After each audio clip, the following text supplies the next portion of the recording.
Assalamualaikum warahmatullahi wabarakatuh. Selamat pagi Pak Nas. Perkenalkan, saya Salsabila Ranadita Putri dari Teknik Biomedis Angkatan 2022 dengan NIM 2249400 TK 54177. Pada kesempatan kali ini, saya akan mempresentasikan hasil proyek UAS Biocyber yang berjudul Deteksi Sinyal EKG terhadap penyakit kardiovaskular menggunakan metode Deep Learning.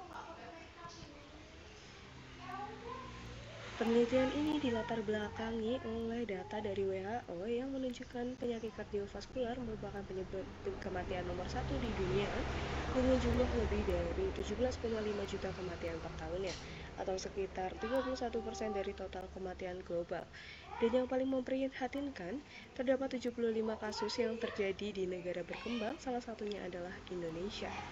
Di sisi lain, terdapat deep learning yang muncul sebagai solusi karena mampu mengenali pola kompleks yang tidak terlihat manusia dan non-linear. Adapun tujuan dan manfaat dari penelitian yang saya lakukan, yang pertama, tujuannya adalah membandingkan performa CNN dan ANN. Yang kedua adalah mengukur akurasi, presisi, recall, dan F1 score dari masing-masing model. Yang ketiga adalah menyusun pipeline klasifikasi EKG yang dapat direplikasi dalam dunia medis nyata. Kemudian ada manfaat yang nantinya diharapkan. Yang pertama adalah secara klinis, di mana diagnosis otomatis dan akurat membantu tenaga medis. Kemudian yang kedua adalah teknologi, adalah referensi dan pengembangan sistem AI dalam sinyal biomedis. Kemudian sisi akademis, yaitu menambah literatur deep learning untuk klasifikasi sinyal biologi. Dan yang terakhir adalah secara sosial, yaitu akses diagnosis efisien dan hemat biaya di daerah terpencil. Berikut merupakan dataset yang saya gunakan dalam penelitian ini yang bersumber dari MIT BIH Visionet, di mana totalnya adalah 1.200 rekaman EKG dari 4 jenis penyakit yang akan disegmentasi menjadi 4.120 sampel dan diekstrak menjadi 54 fitur numerik per rekaman. Semua data ini akan diolah dan dinormalisasi dan tersedia dalam format CSV sehingga mudah diolah oleh model CNN dan ANN.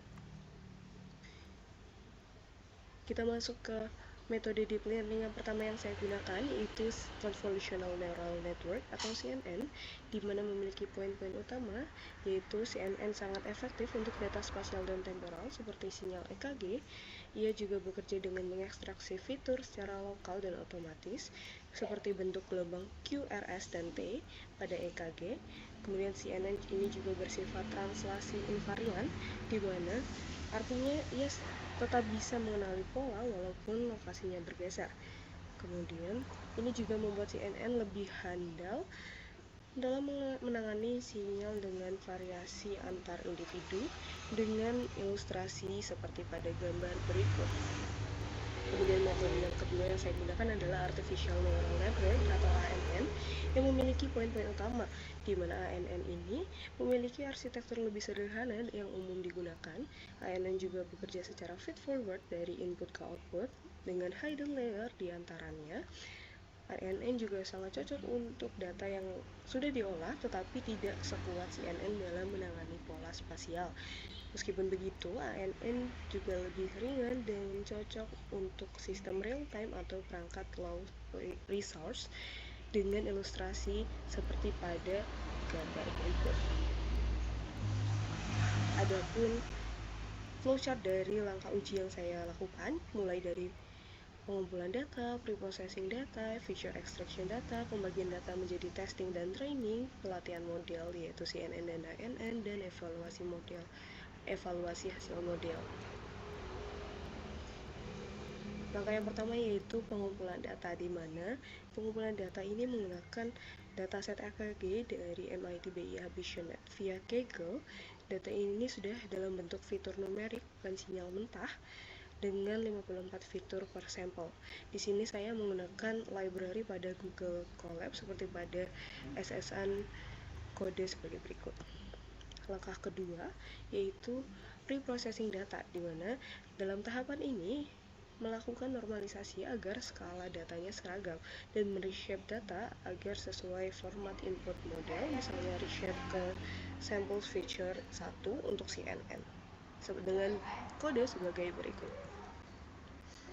Langkah ketiga adalah feature extraction data, di mana untuk CNN itu sendiri, fitur diekstraksi secara otomatis melalui lapisan convolution, dan untuk ANN input langsung di flatten dan masuk ke dense layer, sehingga membutuhkan data fitur yang sudah diekstraksi sebelumnya, dengan kode sebagai berikut.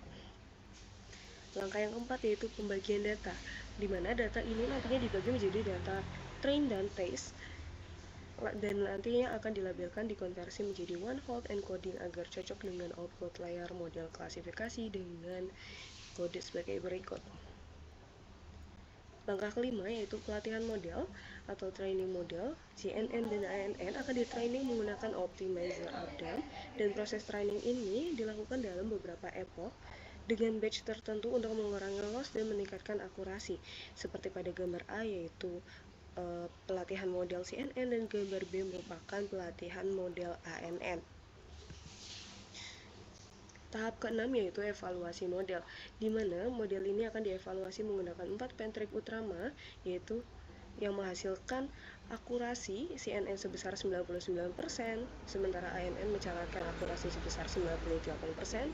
Meskipun selisihnya kecil, perbedaan ini cukup signifikan mengingat karakteristik sinyal EKG yang kompleks dan variatif. Presisi CNN mencapai 99,2%, sedangkan ANN yaitu 98,2%. Recall CNN mencapai 99,3%, sedangkan ANN mencapai 98,1%. Adapun F1 score yang didapat oleh CNN yaitu 99,1%, sedangkan ANN yaitu 98%. Kemudian, langkah yang terakhir yaitu memplot model. Dalam hal ini membuat grafik akurasi dan loss selama proses training yang digunakan untuk membandingkan performa CNN dan ANN secara visual seperti pada gambar berikut. Adapun kesimpulan yang saya ambil dari percobaan yang saya lakukan, yaitu hasil menunjukkan bahwa CNN lebih unggul daripada ANN dengan akurasi CNN yaitu 99% dan ANN 98%, di mana CNN ini unggul dalam stabilitas pelatihan dan fitur spasial dan cocok untuk aplikasi klinis nyata seperti contohnya adalah EKG, sedangkan ANN tetap relevan untuk sistem sederhana. Pelatihan ini menunjukkan potensi besar deep learning dalam diagnosis jantung secara otomatis. Demikian presentasi dari saya. Terima kasih atas perhatiannya. Wassalamualaikum warahmatullahi wabarakatuh.